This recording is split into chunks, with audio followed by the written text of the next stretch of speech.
வெங்காயமும் உருளைக்கிழங்கு இருந்தாலே போதும், என்ன சட்னி வைக்கிறதுன்னு யோசிக்கவே வேண்டாம். இட்லி, தோசை, பணியாரம், பூரி, சப்பாத்தி, இடியாப்பம், ஆப்பம் இது மாதிரி எல்லா டிஃபன் ஐட்டத்துக்குமே சூப்பராக செட் ஆகும். Hi friends, welcome and welcome back to my channel. இந்த ஒரு ரெசிபி கேரளா ஸ்டைலில் நீங்கள் எங்கே போய் ஆப்பம் இடியாப்பம் சாப்பிட்டீங்கனாலுமே இருக்கும். நம்ம இன்னைக்கு செய்ய போகிறது ஸ்டியூ ரெசிபி தான் செய்ய போகிறோம். இது செய்யறதுக்கு உருளைக்கிழங்கு நல்லா வேக போட்டுடலாம்.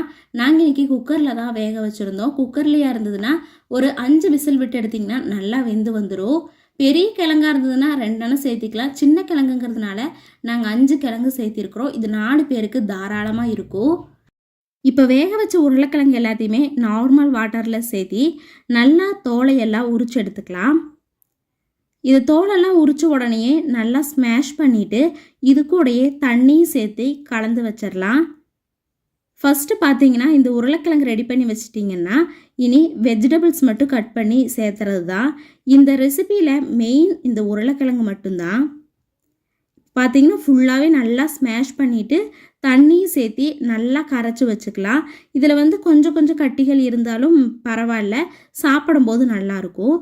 இப்போ இதை தனியாக மாற்றி வச்சுட்டு தேங்காய் பால் ரெடி பண்ணிடலாம். இதுக்கு மிக்சியில் துருவின தேங்காய் சேர்த்திட்டு தண்ணி ஊற்றி நல்லா பால் ஃபில்ட்ரு பண்ணி எடுத்துக்கலாம். நான் 2 டைம் அது மாதிரி ஃபில்ட்ரு பண்ணி வச்ச பால் தான் இப்போ எடுத்து வச்சுருக்கிறேன். இப்போ இந்த ரெசிபிக்கு தேவையான பொருளெல்லாம் பார்த்துடலாம். தேங்காய் பால், உருளைக்கிழங்கு, பட்டை, கிராம்பு, சோம்பு, இஞ்சி பூண்டு பேஸ்ட்டு, சால்ட்டு, இது மட்டும் போதும். இப்போ ரெசிபி செய்கிறதுக்கு ஸ்டார்ட் பண்ணிடலாம்.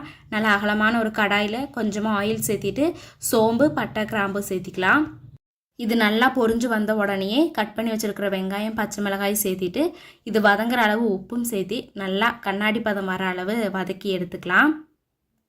மெயினாக இந்த கேரளா ஸ்டைலில் பார்த்தீங்கன்னா அதிகமாக காரம் இருக்காது. அதனாலேயே இந்த ஸ்டியூ எல்லாருக்குமே ரொம்பவே பிடிக்கும்.